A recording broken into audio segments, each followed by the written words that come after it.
Hi, folks. I'm already going to sip my water. I just realized, Megan, is somebody going to cue me when this thing actually starts? I don't even know. Oh, that's awesome. That's even better. Oh, good, so we can start anytime.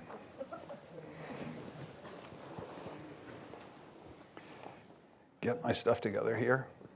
Thank you all for coming out on a Wednesday night? It's kind of raining outside. I didn't expect people to come do this. I don't know that I would have come out to see me do this. So I really appreciate the effort, and I'm glad that you're so invested in this. We'll get started here. Welcome, everyone, to the latest installment of the Connecticut Mirrors In the Room series, where we sit down with high-profile elected officials throughout the state. I'm John Dankosky. We're in a place right now that I've spent a lot of time. It's the Chase Family Studios at Connecticut Public. Thank you to the great team at Connecticut Public for helping us with this event. Before we get started, I have to thank some folks, the generous financial supporters of the Connecticut Mirrors events series. Our presenting sponsor, Eversource. Amplifying sponsors, CBIA and Mohegan Tribe. Publishing sponsors, CLA, Express Strategies, Hinckley Allen, Rowthorne Law LLC, and the Causeway Agency. Can we just get a small round of applause here for the people who financially support this? And I asked for that too because I also want to thank everyone who's watching at home and the members who make the Connecticut Mirror possible. We can't do it without you. If you're not a member, you know what to do. Click on the donate button on the ctmirror.org page and make a donation to support nonpartisan, nonprofit journalism. One other thing for people who are actually in the room today, you have something on your chair. I'm not sure if you saw this. We actually have some folks here from the lobbyist community, which is really cool. Obviously, so many of you are looking for great information about the news that happens at the state capitol, and the Connecticut Mirror provides an awful lot of that. So if you can just take a close look at this sheet, I think what we're asking you, perhaps you could help us support that as well. So thank you for that, and thank you for spending the time here tonight. We're going to do something that we haven't yet done in our series, welcoming in two leaders from opposing parties to talk in advance of the state legislative session. Speaker of the House, Matt Ritter, and House Minority Leader Vincent Candelora. Thank you both for sharing your evenings with us. Thanks for having us. I was talking with our Capitol Bureau Chief, Mark Pasniokis, who you both know well, about what to talk with the two of you about today. And the first thing he said to me was, the comedy magic of Ritter and Candelora, which doesn't really lead to a question, but I just thought it was funny. You guys have worked together for a long time. Walk me through how you work together. Like, what's the day-to-day during a legislative session? What's the day-to-day, during the rest of the year? I'll ask you first, Matt. Sure. And it's nice to have us here. I think we both are excited to do this. And, it's communication, right? And so that's really the key. And so I would say that in a week like this week, where we're kind of running around and we're not in session, we may talk once or twice. It could be a quick phone call in the morning. But when we get into the heat of session, we'll probably communicate multiple times during the day. My main goal and objective is to make sure that Vinny has been heard by our committee chairs or whoever's going to bring the bill out, that if they had suggestions or ideas that are reasonable, they were taken into account. I kind of want to know how long the debates may go. We'll plan out the week sometimes. And then there's some days that blow up because our members don't agree with us, and we're kind of waiting to get things back in line. So it is really interesting day to day, hour to hour, how things can change. But the bottom line is we try to communicate at the beginning of the day to avoid problems down the road. Yeah. Yeah, I think foundationally we both believe in the institution. And I think our visions are similar, where you want the committee process to work. I think we encourage our members, work on legislation and policies at the committee level. You can't come in at the 11th hour when the bill's on the floor and expect your voice to be heard. If you can't convince your colleagues that your position is the one that they should be adopting, then don't try to do it at the end. And so there is a time for politics. Maybe there is a time to sort of get that emotional frustration out, or politically to extend a debate, and we have that conversation. Some things need to be heard and vetted that are more controversial, but other times, we want to respect the process too, and I think we allow our members to be part of that process and have that conversation.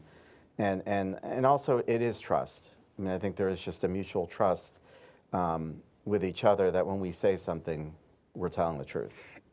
It's interesting, and I'm sure that you've heard this a lot, and I don't think it's necessarily unique to the two of you. It's probably not unique to the Connecticut legislature.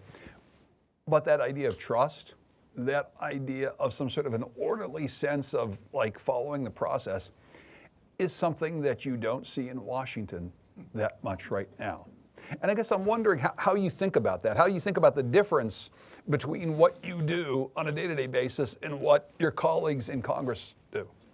Yeah, I mean, I wish we didn't even have to talk about this, that our relationship would be the norm, but it's not just in Washington, but in other states. Part of it is Connecticut is uniquely set up to allow for the minority voice. And so there is a process that does respect both sides, and I think that is helpful.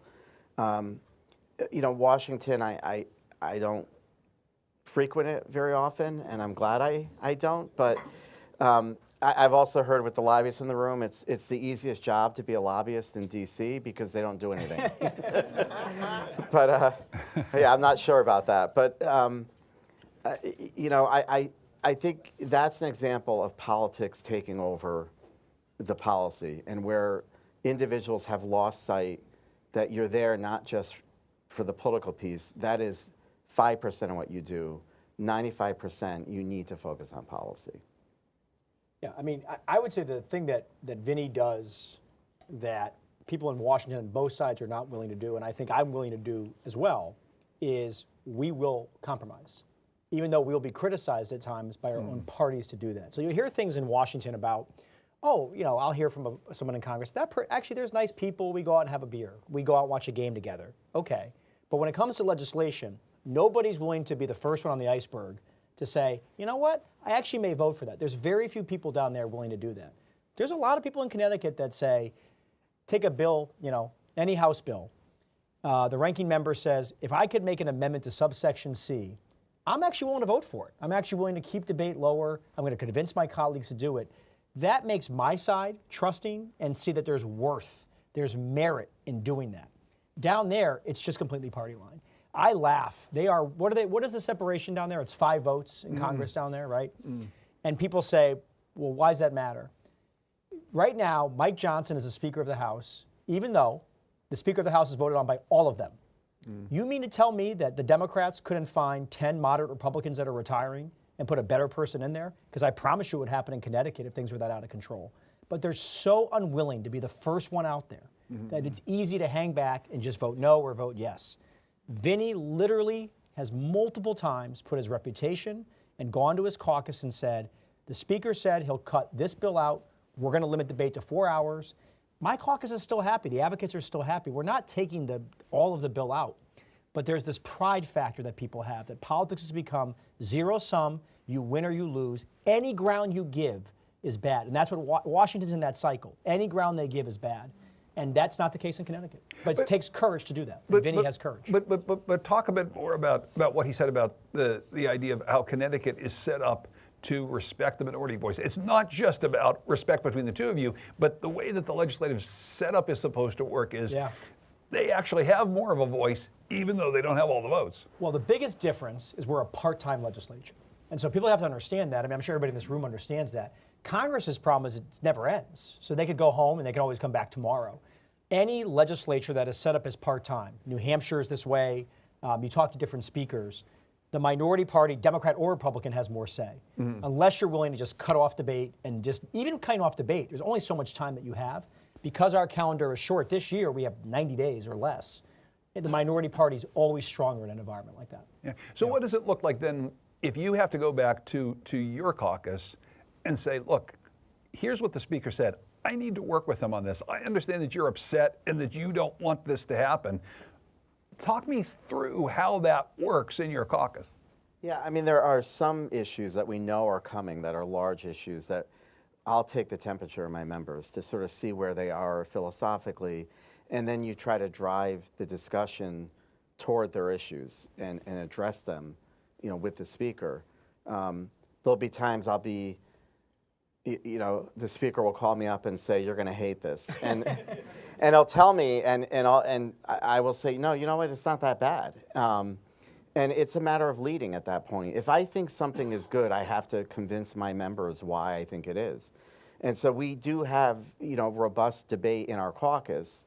And I think what I find is when members are heard in the caucus and able to express their opinions, it sort of brings us in a certain direction. So we don't have to be unanimous, and people are welcome to vote no or vote yes, but we need to respect each other. And so I constantly remind people of that you know, take your positions, but don't personally bash each other if we are in different spots.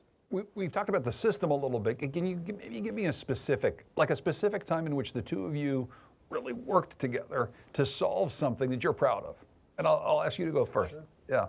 Well, I mean, I think we've done a lot of things. I'll say, you know, the bipartisan budget we worked on together, and that was how, when we had the impasse in 2017, how our relationship was created. I remember Matt was the majority leader, and he came to me and he said, "You guys really serious about negotiating this?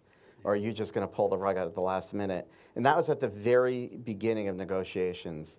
And I said, "No, we're serious." And he took that word, and we spent the next, you know, 4 months in a room. I felt like we were hostages with Speaker Simowitz, and we did get there, and it was not easy. But it created that trust relationship. I think we both knew that we were all in when we said that. So I think that was probably one of the areas I was most proud of.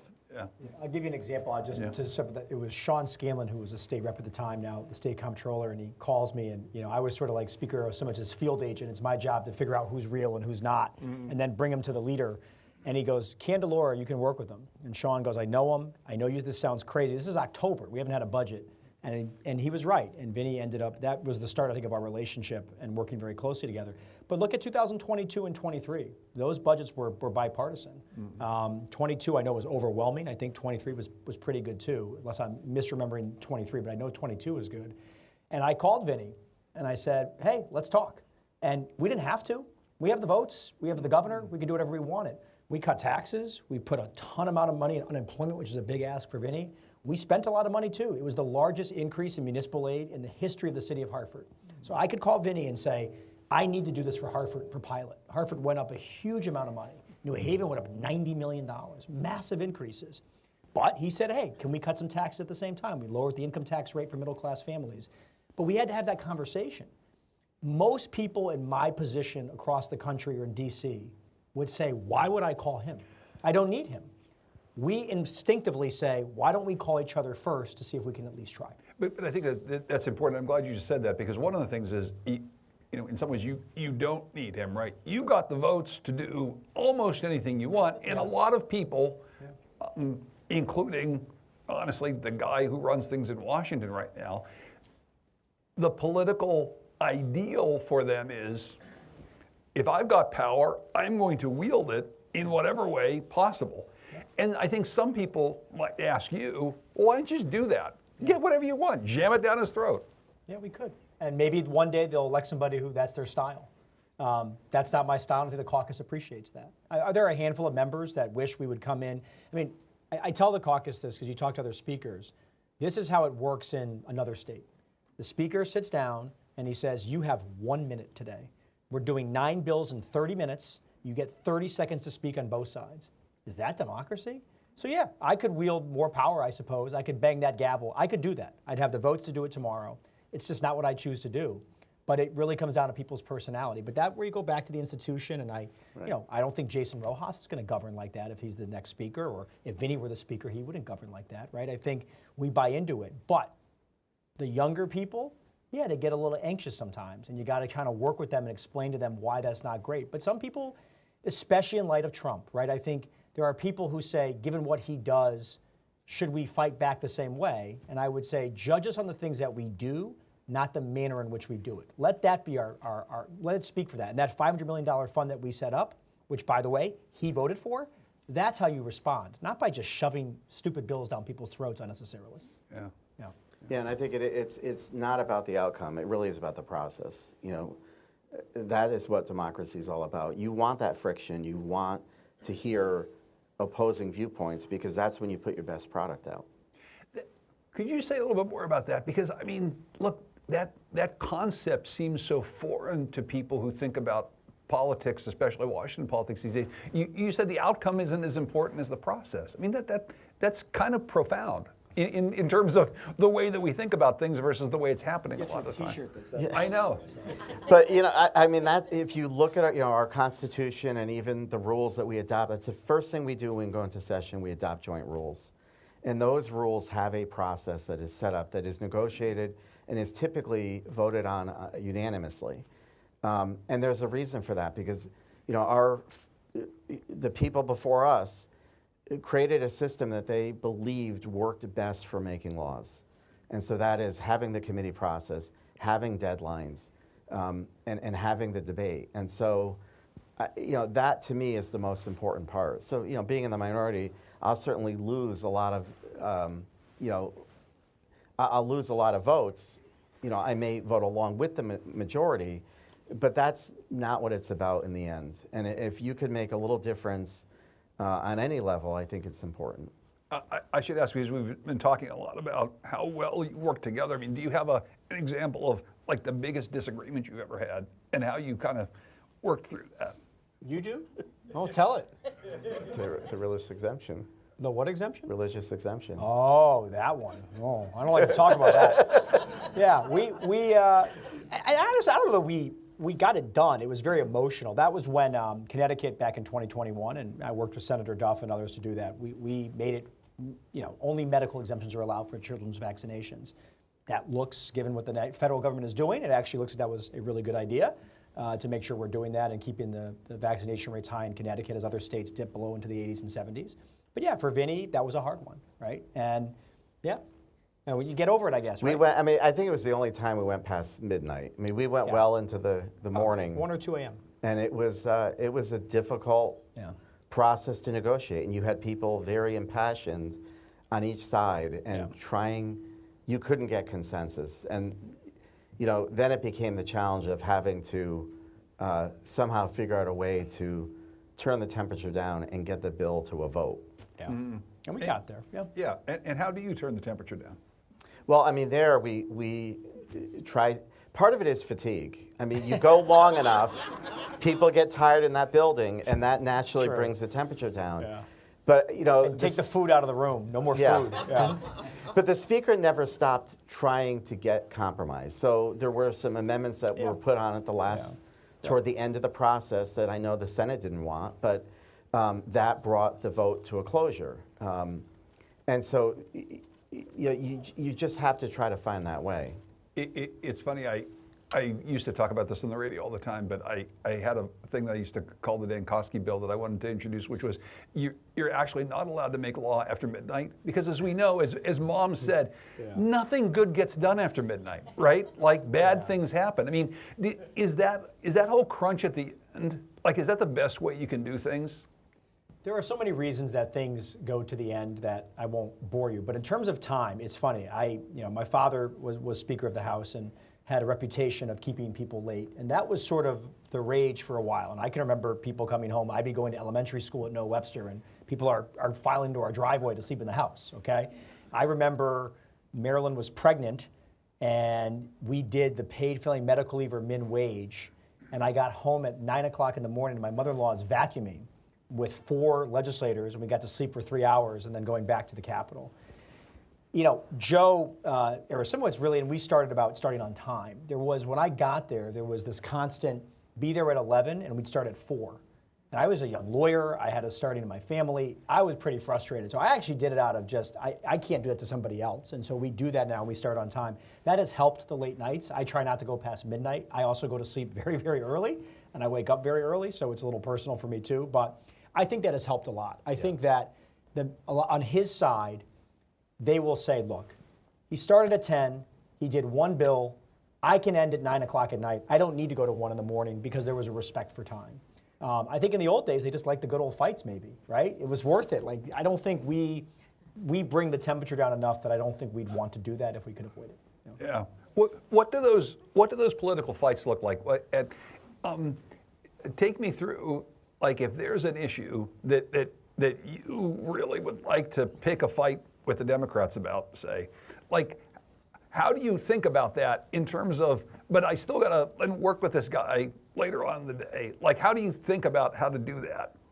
Yeah, I mean, that's where it's very similar to a schoolyard playground. You know, it all depends. Some of it could be personal. You know, you have individuals that don't like each other. They might have said things that insulted each other. Sure. So there could be a protracted debate because of that. The other, 95% of the time, it's on the issue. And so I think members get very impassioned on certain issues that they believe the world is coming to an end if this bill passes into law. And they want to, you know, speak their piece. Some are real believers where they want to talk for a couple hours. Sometimes it's strategy. I remember we were doing I think it was toward the end of session, and the speaker had the votes to legalize recreational marijuana. And he told me we were going to do that bill after we did the bond bill. And so we strategically said, let's filibuster the bond bill to the end of session so we never have to take up the recreational marijuana. And we went into special session anyway, but at least we delayed it a couple of weeks. Sure did. So that also can cause some filibusters. And sometimes it could be kind of funny. I remember on that one in particular, it was Representative Perillo at the time, spoke on his town of Shelton in the course of the filibuster. It's probably one of the more eloquent filibusters you would ever hear speaking on the entire history of the city of Shelton. And if you're watching it at home, people don't understand what's really going on, but we all knew exactly what was happening. Yeah, I mean, on another angle, right, I have to understand that Vinny has a job, right? And Vinny's job is to elect people that he thinks are more aligned with his political views. And newsflash, that's not necessarily all the members, or most of the members of the caucus that I lead, right? So he's gonna say things, okay? I don't wanna say I don't care, but I don't care. I read it, and it's never the speaker is a liar or a traitor, right? There's things that could go too far. He criticizes the things we do. We criticize the things that they do, but we don't mention each other's names. I think that's very intentional. A lot of people up there are much more sensitive. Vinny and I have lost all sensitivity. So it really doesn't bother me. My press guy will say, do you want to watch the clip? I go, why? I just don't care. I'll watch him do it and I'll laugh when he says things. Sometimes he gets a little agitated. That's a healthy thing, but you really have to be there a long time and really know somebody to get to that point where you just really, there's nothing he could say that I would read that I would even bother to call him about. I just don't care. He's got a job to do, and I have a job to do, and I think we know that. You guys do yoga? You both seem so zen about this. Yeah. I run, no yoga though. No. Okay, so I could talk about the process of the work that you do all night long, but there's a lot of other stuff to get to. Very quickly, before I get to some specific legislative priorities that you both might have, you mentioned this $500 million relief fund. Mm-hmm. Some of that has been spent so far. Talk a little bit about what happens as the session starts with those dollars, how you're negotiating with Governor Lamont. Like, what do we do to help close some of those gaps? Well, we're not negotiating with him right now. He's enjoying his freedom to spend that money. He was not a big fan at first, and he did call me and say, oh, well, it's a great idea we came up with. I said, see, it's working pretty well. He's done a really good job, I think, with the healthcare subsidies and other things like that. On February, when we start, he can no longer spend it unilaterally. So the money kind of just floats. It just sits there until June 30th. If we don't do anything with it, it will go into our budget reserve fund. So we'll have to have a conversation. There'll probably be about $300 million left. I imagine we may need that for things from Washington, as we've talked about. My pitch would be, let's keep that money from going to the budget reserve fund. Let's have it in case of an emergency, another shutdown, or other major cuts.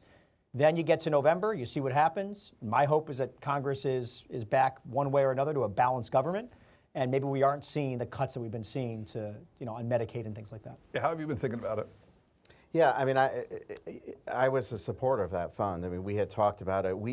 That was another example of compromise. We wanted it a little bit of a different way, and so it was written in a way that Republicans would support it, and we got 2/3 of the Republicans, I think, to vote for it. And I think it is necessary because you wake up every day, like today, with emails from organizations that have suddenly had money that they were relying on for this year cut. And we at least, you have to try to land the airplane. The abruptness of what is happening at the federal level is making it very difficult for the states. And so somehow, if we could at least transition it, like the ACA subsidies can't go on forever potentially at that level.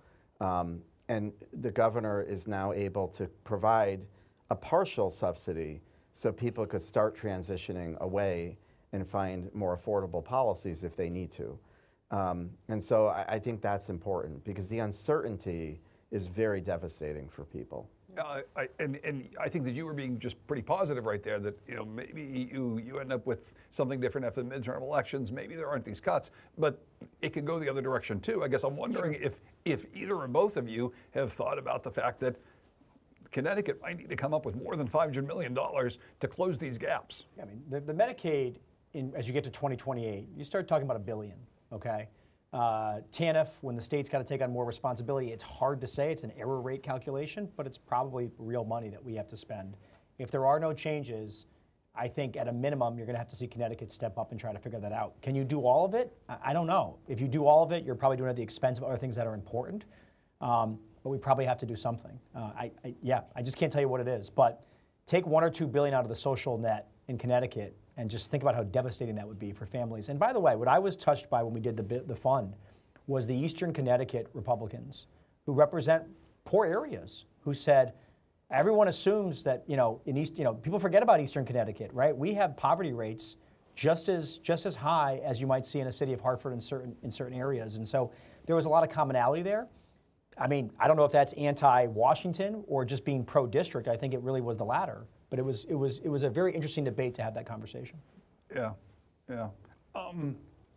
Speaking of Eastern Connecticut, I was thinking about the Revolution Wind project. Big projects that Connecticut has made investments in that have jobs attached to them, and then you see the rug pulled out underneath from Washington. I guess I'm wondering how you think about that within your caucus, but also just as a legislator. I mean, what can Connecticut do to sort of fight back against the notion that projects that have been started can now just either be ended or at least hampered in the way that they have been? Yeah, I mean, one of my sort of frustrations, I'm the highest elected Republican in the state of Connecticut. So anything that happens at the federal level from Republicans, people are looking to me to try to fix it. So that's number one, which is it's frustrating to have those headwinds. That's got to feel great. Oh yeah, and having those headwinds of the federal government because it's all glossed over. But you pick your battles on that particular issue. I did write a letter with Senator Harding to the government, telling them to expedite this and reinstate the project. It's unfortunate a court has to do it. And what I'll say is, if you're going to shut a project down in the 11th hour, that may be necessary. But you do it and then you don't give specifics of how to cure, you start losing faith in the process.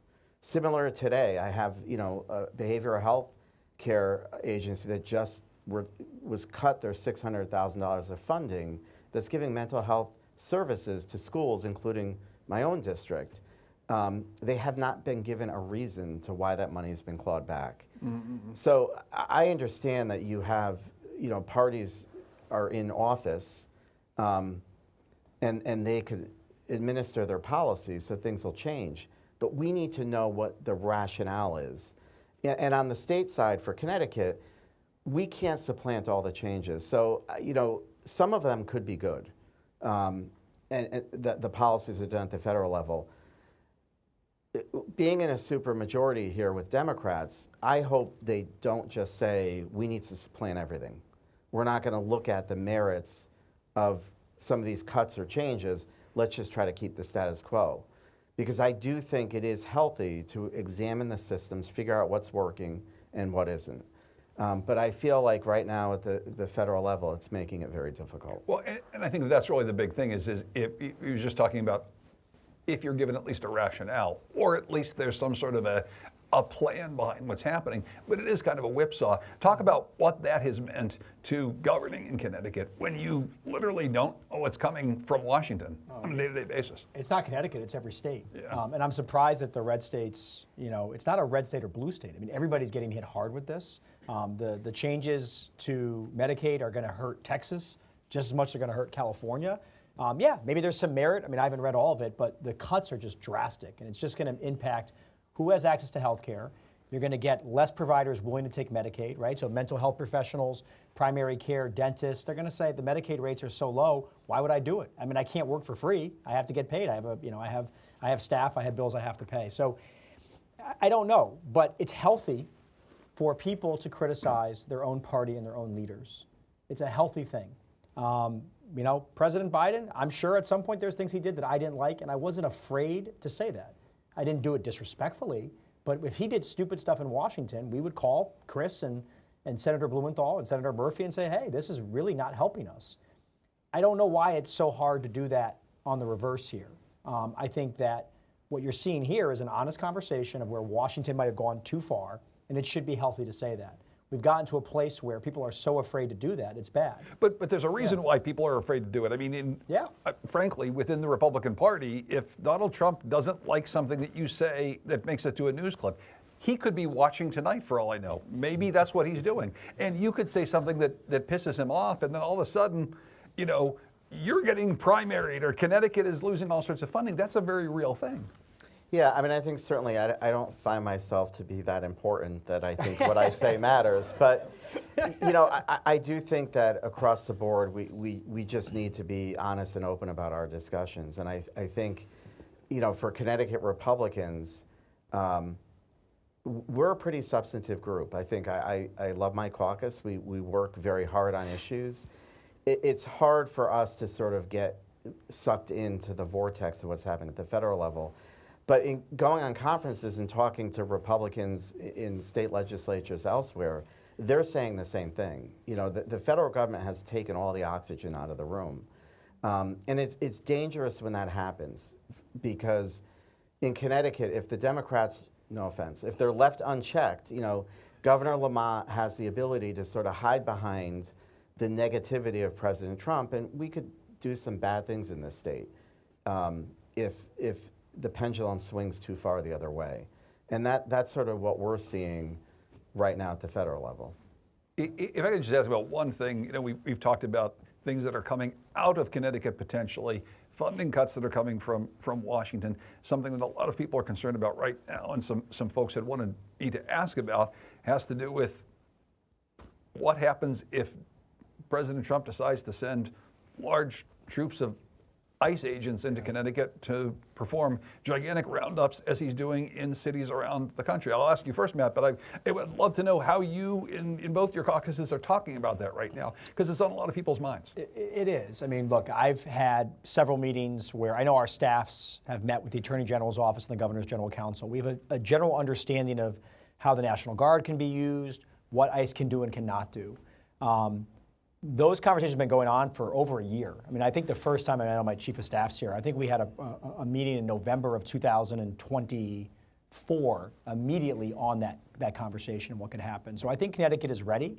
I think there'd be lawsuits filed pretty quickly by the Attorney General's office. We think we would do a pretty good education campaign. We certainly hope it does not come to that. But these are things that we're prepared for. Yep. Yeah, how have you been thinking about this? Yeah, I think that it's been a politically charged disaster unfolding in this country. ICE agents have been out on the streets for decades enforcing immigration laws. What is new now is that we have organizations that are training people to actually oppose ICE's actions. And that concerns me because what we saw with the killing in Minnesota, that woman had no intention, I'm sure, of hitting an officer with her car. I think she also did not believe that she was going on a suicide mission. And I think that if she and other individuals are being trained, I mean, there was a manual that was just said that was out there that is telling people how to oppose ICE. You're training our citizens to put themselves in harm's way. And that's not the way we should be going about it. The other concern is, Connecticut has continually passed laws to not cooperate with ICE.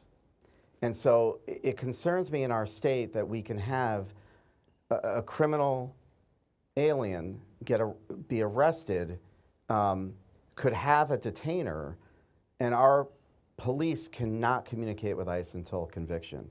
And so I've had my chief of police call me and say, I have somebody here that has a criminal conviction or criminal detainer. We are only charging this person. I know where he lives, but I can't communicate that to ICE. And this individual is a dangerous person. Yeah. What do I do? Yeah, go ahead. That's an important comment that Vinny just made, and I'm going to tell you why. Everybody's watching this and listening to this, and they're going, this love fest, right? I don't agree with what Vinny just said, right? I'm proud of the Trust Act laws that we passed, and I think we should focus on the most dangerous people, whether they be American citizens or not. If you commit a felony, if you injure somebody, I think you should deal with all the consequences that come from that. You jaywalk, you get a misdemeanor somewhere, I'm not sure we should take the full force of the federal government and remove you and uproot your whole life. But we don't always agree. He said it. Oh, gasp, right? Some people don't agree, some people do agree with what he said. Those are the moments where you can blow up things, you can blow up relationships, you can blow up bills, you can blow up legislation. You listen, you don't agree, you do it cordially, and you just focus on the issues where you can find common ground. But let there be no mistake, we don't agree on everything. Mm-hmm. But I'm almost so glad that question came up and you could see that there are differences, and this is how you deal with it. But I'm not going to not do the laws because Vinny disagrees, but I'm going to let him know this is the day that I want to do it. This is what the bill looks like. Do you have any comments to it, right? Mm-hmm. That's different than saying we're going to take our core values and just shove them down the drain because we want to get along. Mm-hmm. Right. And I hope people understand that distinction. Yeah. There's a lot more that we could talk about there. I'll leave it at that for now. We've got a lot of questions from people who wrote in some questions beforehand, who read the Connecticut Mirror, and people who actually support the Connecticut Mirror by pressing the little button that says donate in the upper right-hand corner. So thank you to Carla from Meriden, who says, what are we going to do about the housing crisis and affordable housing? Obviously, that's something that you spent a lot of time on during the last... and disagreed very much on that one, too. Disagreed a lot of that. So to answer Carla's question, what's on the agenda for affordable housing this time around? Well, I think we did a big bill. So I think I was with the majority leader yesterday. I mean, if anyone's expecting, it took us about a year. It took him about a year and a half of his life to get what ended up being a special session bill after the governor vetoed the original one. So let's let that bill get to work. Let's let that bill, it's got commissions to be stood up. It's got funding attached and let people apply for it. But I think what you'll see in that bill that I think still, to me, has the most merit is really doubling down on transit-oriented development and subsidizing those communities that want to play ball. I think Vinny might say that some of it's draconian to other communities. I would just say that I have driven down, I was driving to Stamford the other day to go tour NBC Sports for the Olympics, and it was pretty cool, by the way. And you're driving, but Darienne's on the right-hand side of the highway. I mean, it's just, everything's blowing up in Darien. They have a lot of apartments going up right on their downtown, right by the train station. So if they want to do that, we should incentivize them. We should help subsidize that. It's very expensive to build down there. So I think there's a lot of things in that bill will be good. But you got to give it a little bit of time. We just passed it a couple months ago. Yeah, and I actually support the transit-oriented district piece of the bill. My concern that the bill didn't address, which is one of the bigger problems I think for our housing crisis, is private equity. And I know that President Trump came out and talked about the impact of private equity on housing. And no question, what I am hearing in our cities, we're seeing apartment complexes being bought out by large companies. And they treat it like the stock market. They will leave apartments vacant in order to elevate rents. And the bill doesn't touch on that issue, and I think it's an important one. We saw what happened at Waterbury Hospital. Private equity could be good, but it also could be very bad. And I think the way it is being used in the housing market and in some healthcare arenas, it's something we have to try to figure out. The other piece that I think we didn't talk about is starter homes. The apartments are being built, the McMansions are always being built, but we don't see a lot of the starter homes on the market. And how do the builders say it's too expensive to build them. So they're going to look at building the 500,000 to $3 million homes. They're not building the 300 to 250 anymore. And I think those areas we really have to take a look at. Well, you say take a look at. What does that look like? I mean, how do you Well, address I don't that? even know whether it's a straight subsidy or how you incentivize that type of housing. I know there are communities that don't have a lot of land, but I think that bill agitates a lot of people because it disrupts local control. And there's a lot of ambiguities and questions as it's rolling out, is how do our planning and zoning, how do we comply with the bill? It allows for residential development as of right in commercial zones, but it doesn't define what a commercial zone is. There's many different types of commercial zones. So I think those things are going to need to be flushed out. And I think we also overlaid an already broken law on top of another law, rather than fixing the underlying law. 8-30G, which is our affordable housing laws, I think everybody knows it doesn't work. And I think we should have tried to reform what we have rather than layering on top. Just on the, Connecticut does have a program, Time to Own. I'm going to get the name wrong, and some of the governor's staff's going to email me. That's okay. But there is a program where we provide a subsidy. If you live in Connecticut, if you're a first-time home buyer, you have a certain number of years, right? We give you a pretty sizable chunk of a down payment. That has worked very, very well. And if you look at the statistics on it, it is those $200,000 to $300,000 homes. And I think, ultimately to scale it up, you probably need the federal government. But we provide. Well, we used to provide, well, maybe not the same anyway, but we provide loans for you to go to college. We have baby bonds here in Connecticut and Trump bonds down in Washington. There are different times in life where government is saying, we're going to subsidize you to get you ahead, and that is important to us for society, right? But not home ownership as much. There isn't that down payment is so critical, and we all know how important it is to build wealth. So if there's a big idea for somebody down there and they want to do something bipartisan, I think the way you do it is you've got to give the people who are 24 to 39 some real financial assistance so they can build equity, get a home like that. That's a missing link right now. We kind of leave that generation out when it comes to major subsidies. It's a very important one. And it stabilizes communities and neighborhoods in such an impactful way. When you have 15% home ownership and you have a transient community, it doesn't mean that it's a bad community, but it is hard to have robust neighborhood organizations when that happens. Right? So the things that you both just talked about, so you just passed this big bill in special session back in November. Yes. Are these things that you get together starting next month and say, okay, we'd like to dig into that bill and change things around, we'd like to amend things? I think it's more informal than that. We got a caucus, but what I'll probably at some point reach out is say, we've talked as a caucus and staff, and these are kind of the 10 things we're looking at. And I can, because we've been dating for a while now, I got a sense of where I think I can engage with him and where I probably couldn't. And so I would probably reach out and say, hey, Ricky and Franklin may reach out to Chris Adams. I mean, I actually know his staff on a first-name basis. I know who's good to work with, and they'll get to work on stuff. So, yeah, that will come, or he might reach out to me and take an interest. We can't talk about 200 bills. At some point, the chairs and the ranking members have to do that. But we will have that conversation at some point. Yep. Yeah. We have a question here from Betty in West Hartford who says, many people are concerned with the cost of their long-term health insurance. People have canceled insurance because they can no longer afford it. Others can't afford getting this insurance. How is the legislature going to tackle the problem this session? This is the one where the rates are just going up and up and up, right? They bought long-term health insurance, right? This was in the GAE committee took a bill out, I think. Yeah, I think that's bipartisan, the outrage over it. They couldn't write the policies the right way, and now we're working on it. There's been different ideas out there, right? Can you limit the increases or things like that? I couldn't tell you what happened to that bill last year, but I do know the conversation, I do know the topic. Yeah, there's no good answer. And that's sort of one of the mysteries that we are all trying to work on. I think as people are coming off of long-term care and not getting it, it makes it even worse because now you have a smaller pool and the rates are increasing because it's an aging pool and you don't have younger ones getting in. The insurance department, I think, is the one that approves the rate increases. Yeah. And there was talk about public hearings through that process, right? Right, all that to stuff. add that in. But it's coming back to me. It's a really hard topic, other than trying to figure out how you have a straight subsidy. but Right. you know, You could do that too. that's Yeah. where we have, you know, Title 19 that comes in for long-term care. Yeah. So it's just there isn't a good answer.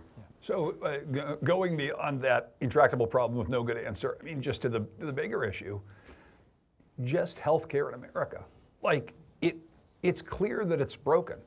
I mean, every single time, if you have employer-based health insurance, which many people do, you end up with a 20% higher bill next year than you had this past year.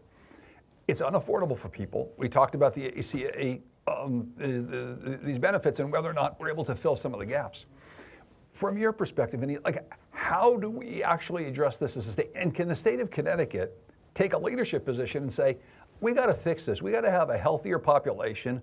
We can't rely on Washington to fix this. Is that something that you and your caucus think about? Like, how do we do that?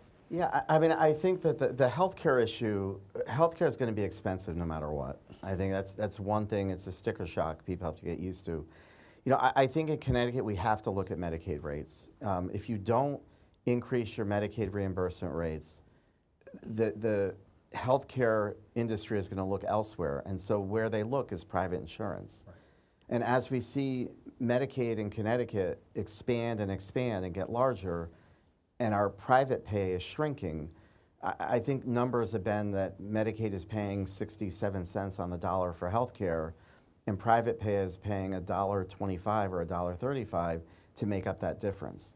Yeah. That has been sort of the one area that we have not tackled that I think could at least help to bring back the system. Again, if we had more people in private healthcare, it would make it more affordable. I had supported when we brought on the 26-year-olds, raising the age to 26 and bringing dental in. Yeah. You know, I was against it at first, and then I realized, yeah, you're keeping a younger pool into the mix, and it actually can help healthcare overall. That's sort of, and I think that's what the ACA was trying to do. That's the approach I think we need to take. Yeah, I mean, look, if I could solve it, I would. I mean, I'll give you three things that maybe we should think about, right? The governor's talked about a version of a bill where we may look at prioritizing certain hospitals, right, that agree to certain caps on surgeries and things like that, and they can build up economies of scale. He's probably thinking Yukon Health down in Waterbury, so interesting idea. We'll see where that goes. Yeah, Connecticut could do something in this space, right, and provide it. I will say that I'm also reminded, and you know, in talking to doctors too, though, that we do need to have a system, though, where, and this is actually the state insurance now, okay? Mm-hmm. If you don't go to your primary care doctor, and if you don't go to the dentist, your premium goes up, okay? So they penalize you. People get it, oh my gosh, you can't do that. But people do need to have some self-responsibility if we make it affordable, because what's not fair, quite frankly, right, is you buy into a health insurance exchange, right? Obviously, you're trying to keep the rates as low as possible. Some people have pre-existing conditions, nothing you can do about that. But take two people at the same age, same relative health level, right? One is going to the doctor on an annual basis, getting their dental screenings, getting the colonoscopy at a certain age. As the government's going to help you with that, and you're not willing to do those steps, then that may be a conversation where your premiums do go up. And that's what the state did about 10 years ago. And you know, it's a big change. So it's a collective change, I think, as our country to think about this. But if I have no problem subsidizing healthcare more than we do, but we do need people to take some steps, some rational, reasonable steps when doctors recommend it. But what about just the fact that, like, if you get sick, sicker than you expected to, not because you didn't get your colonoscopy, not because you didn't go to the doctor every year, but because people get sick. Yeah. And the government should help bankrupts them. Of course, yeah, I couldn't agree more. That's completely, that's not what the system should be. But it's not what the system should be, but it is the system that we have right now, and it's the system in Connecticut. Yeah. This happens to people in Connecticut all the time. Is there a way to address that, Vinny? Well, I think the Hospital Association, hospitals are addressing that. You know, I think most of them will put people on payment plans. Some will forgive the debt. So I think that conversation does happen on the back end. We got a couple more minutes, and we got some other questions. Here's a good one from Roland from Berlin. Roland Lamar's putting questions in? Yeah, when is the state of Connecticut getting rid of all the public benefits on electric bills? I don't know that we're going to get rid of all of them, right? I think they should be reviewed from time to time. But again, as you know, if you took some of the public benefit charges off, you'd have to find another way to pay for it. A lot of these are paying for green infrastructure and changing changing the way we produce power so that it's more responsible for what I think is a changing world and a changing planet. But Republicans, if there's an issue where they, I think, resonated last year, it was on energy affordability. I mean, I had members crying over mailers. So energy is complicated. It is understood by very few people. Even the lobbyists who lobby, I'm not sure really understand it, okay? It's a complicated subject. So the easy thing to do is throw your hands up and say, the utility companies are bad people. Or, right, there's nothing we can do. There's always an answer in the middle. You got to educate people. The public benefit charge, there are some merits to that. There are things that I think are important that we do that. To say get rid of it, it's just going to get paid another way in the general fund. But they made headway on that. We had to had an honest conversation about some of that stuff. Yeah. Yeah, and I think there is going to be a report. We had a bipartisan bill, and I think there'll be a report on that. The fall will come out on some recommendations. But, that was one area that we didn't, we vote for bills in energy because a lot of us don't understand them sometimes. We don't know how they're going to be administered. And so there are a lot of charges that end up on electric bills that you don't truly appreciate what the cost can be. And I think we've got to have that conversation. Some of these programs are going to need to have caps. When you hear about what's looking to be added on in arrearages that these utility companies need to be reimbursed for, it will shock some people. And part of it is because some of these programs don't have caps. And so if we're going to keep them, and I think there are some we should get rid of, but if we're going to keep them, we need to at least cap them, limit the exposure. Yeah, but before we run out of time, I guess I'd like to ask each of you Vinny, do you have specific legislative priorities, like things maybe that we haven't talked about yet, that you want to sit down with your caucus and say, we would like to get something done this upcoming session, even with it being a short session? Yeah, I think the two areas globally, we're all talking about affordability, and we're all talking about the electric bills. So, we want to look at broad-based tax relief. So we've talked about the property tax credit. The governor proposed the $50 credit. We would like something more robust because we're seeing, the towns can't keep up with inflation and the cost of education. And the other area is, government transparency. We've got to look at we currently are under a grand jury investigation for how money has been doled out to nonprofits. And I think even at the Pura level, we have a stakeholder fund now that's being utilized by nonprofits. To me, I find it questionable how they're using that money, but it's adding up to hundreds of thousands of dollars. I think we need to get those earmarks under control. For us, I think one of the top bills will be implementing the constitutional amendment on no excuse absentee balloting. So we got to figure that out. We got to, as you know, we have early voting. There's been some disputes about how long early voting should be. So I think there'll be a big voting bill, if you will, that we've talked about as a caucus. There's a lot of folks who want to look at the DCF issue, the child in New Britain and what happened there. I'm glad you said something about that because I wanted to ask. Please go ahead. That leads to this fight. Is this about homeschooling or not? I don't think this is a fight about homeschooling. There are a very large amount statistically of situations where there are multiple incidents with DCF in law enforcement and certain kids get withdrawn. And that's what happened to the young lady in New Britain. I think the family was known to DCF at the time. I think that there is some conversation about not going after the other 75% of people, but if you've had a lot of interactions with DCF and law enforcement and you just suddenly withdraw your kid, we might need to have better follow-up on that. That might get really ugly, Republican versus Democrat. I think it depends how it gets drafted, but I know Rep. Paris and others have taken a real keen interest in that issue.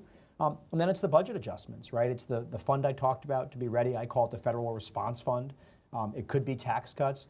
I met with all the big city mayors just last week, and they want to look at ECS and maybe a 5-year phase-in again. And we did that bipartisan, actually.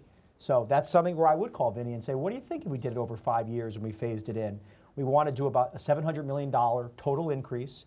That would get ECS up to what the independent experts say is the actual number with inflation and all the things that they count. And we could do it over a 5-year phase-in. The mayors loved it. We got to pitch it to the guy who's on Prospect Avenue down the street. But that's something where I think we could find commonality. Okay, so yeah, he just said that, like, then what did you say? Well, you backed it. Yeah, He's I mean, got a you plan. Show me the rest of the budget. Yeah. Yeah, well, ECS is on our agenda. I mean, the last 3 years, I think Republicans have proposed increasing the foundation, increasing special ed, because if we don't fund education, we only see property tax increases. So it is an issue that's important to our caucus. Yeah. You know, Hartford, we don't vote on our budget. It doesn't go to referendum. The council does it, okay? Look at how many towns have budgets fail. Yeah. How many have failed past July 1? It's always the Board of Ed budget. I live in Winsted, Connecticut. Did you guys vote on your budget? Winsted, Connecticut has a problem with that each year. Yes, but anyway. It's a hard situation, Yeah, right? it's a hard situation. Yeah. Hard situation. It can be difficult. Yeah. I'm reading here, Connecticut's been around for a long time. Connecticut has never had a Speaker of the House serve 4 terms.